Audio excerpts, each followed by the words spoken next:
In this video, I'm going to show you how to remove and replace a front caliper on a RAV4 located behind the front wheels. Remove the wheel, 21mm socket.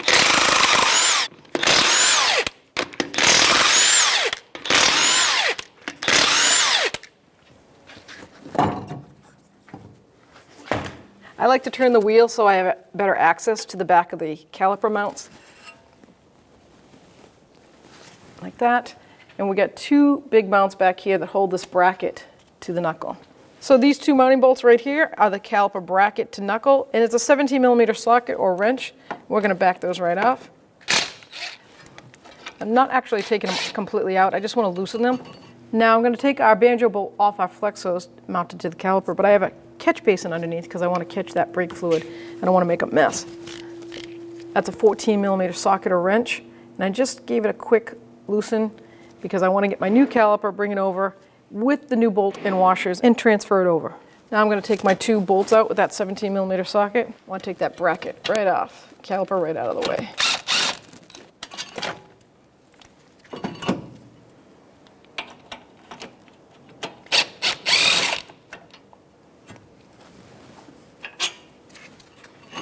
Lift it right up. Now with it in the air, I'm going to take that hose off, put it right in that catch basin, and let it drain the rest of the way.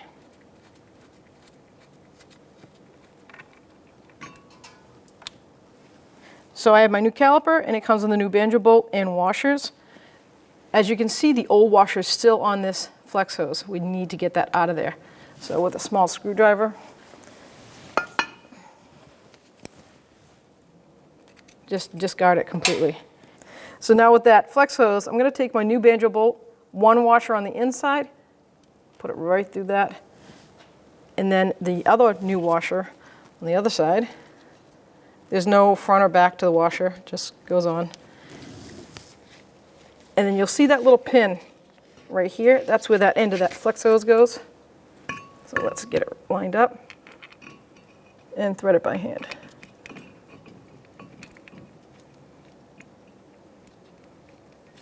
I'm just going to rest it here so I can have a steadier place to mount. See how that wants to go right in there, in that pin. My new banjo bolt is a 11mm, so I'm going to get a wrench and tighten that up. Like I said, 11mm socket or wrench.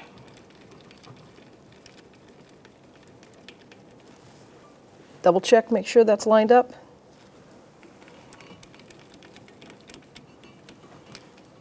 Just snug it for now.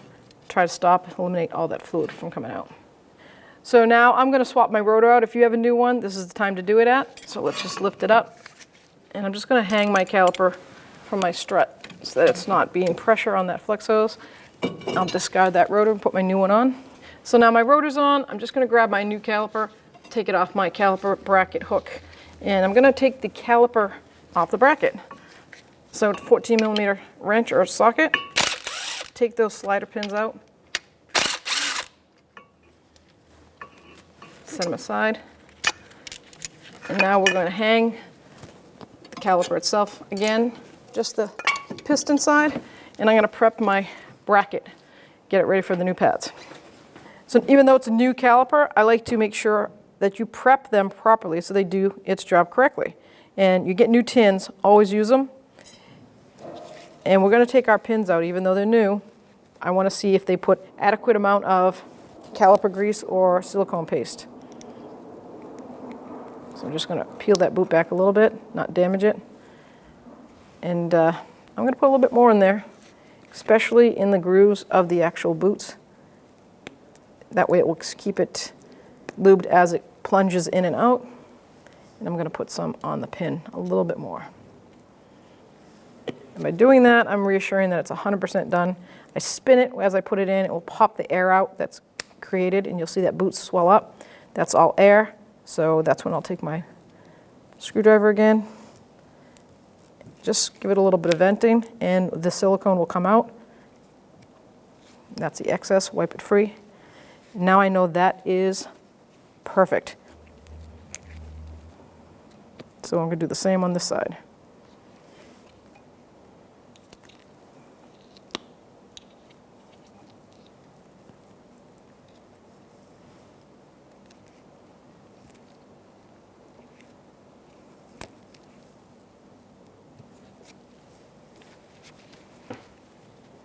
All right, now let's get our tins on there. Light coat of caliper grease or silicone paste. The silicone paste I use is a high temp, so it doesn't melt. And the reason you do this, because water will get trapped in there, right? It's outside. Water between steel and tin will start to rust eventually, and we want to avoid that. Notice the high rise of my tin is in the back. That's exactly the way we want it.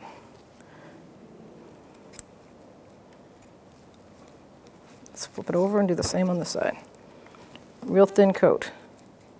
I do not put any on the tin side facing the pad because I don't want it to collect dirt, and that will stop that pad from doing its job, moving freely back and forth.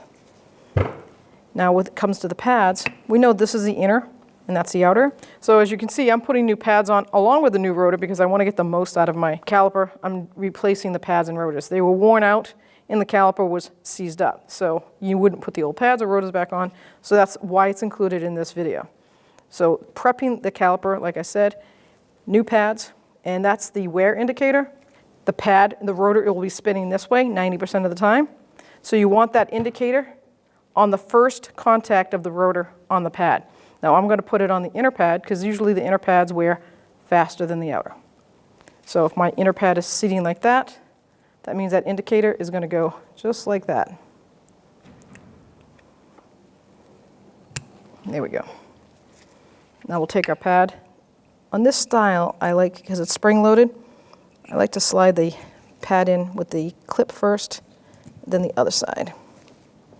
Give it a little pressure. The outer pad is a little bit easier. You can actually rest it like that and flip it up, just like that. Now let's install it in the vehicle. Now sometimes if your rotor is sitting like this, whether it's new or used, and you're struggling to get that caliper on, here's a little quick tip. I put an oversized spacer of some sort, whether it's an old nut, and I put my lug nut on. Now these are cap nuts, so they won't go all the way down, so you'd still have it sliding back and forth. And then I'm just going to snug that up with my 21, just like that. And now I can really install that bracket nice and evenly. So now we're going to put our caliper bracket on with those pads in it.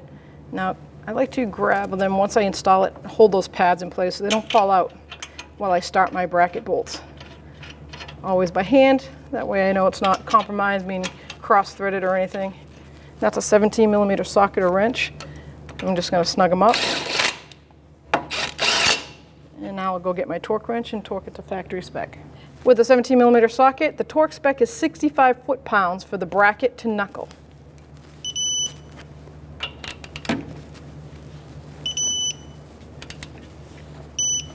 Just double check. All right, so now we're ready to install our piston part of the caliper. So I'm going to take it off the hook and I'm going to slide it right over those pads. Push those slide pins in. Line those up, and I'm going to put the new bolt on, mounting bolts. Just shake it till you can feel it start. Same with the bottom. That's a 14mm socket or a wrench, and I'm going to snug it up before we torque it to the factory spec. Okay, so with a 14mm socket, we're going to torque this to 20 foot-pounds. Pay attention to make sure that that bolt inside pin is not spinning. If it is, you're going to need to put a wrench on it and hold it.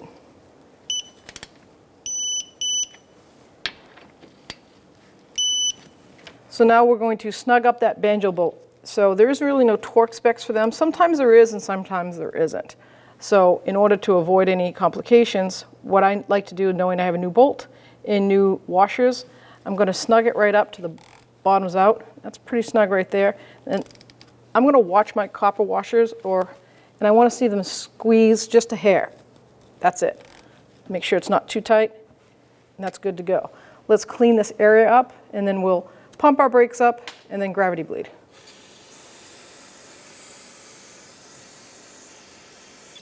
All right, so I pumped my brakes up. Now I know my pads are seated, and I checked my master fluid, and it's topped off. 8mm wrench. I'm going to open this bleeder screw.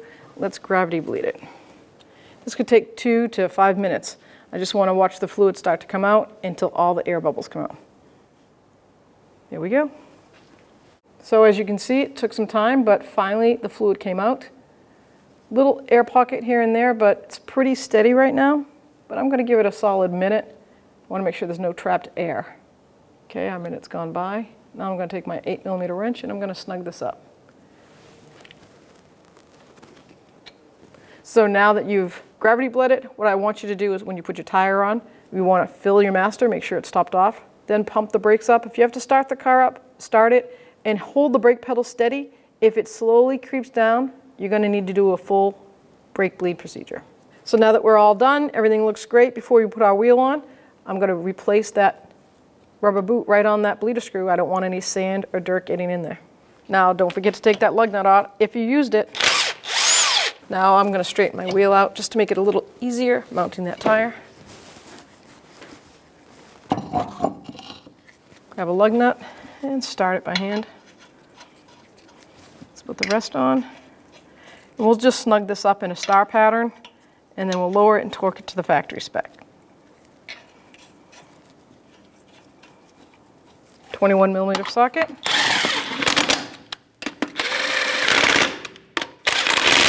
There's that crisscross pattern. So with my 21mm, I'm going to go in a star pattern at 76 foot-pounds.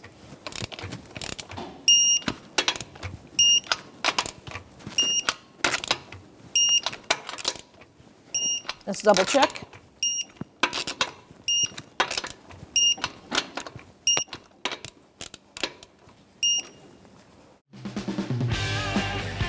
When only the best will do, demand TRQ.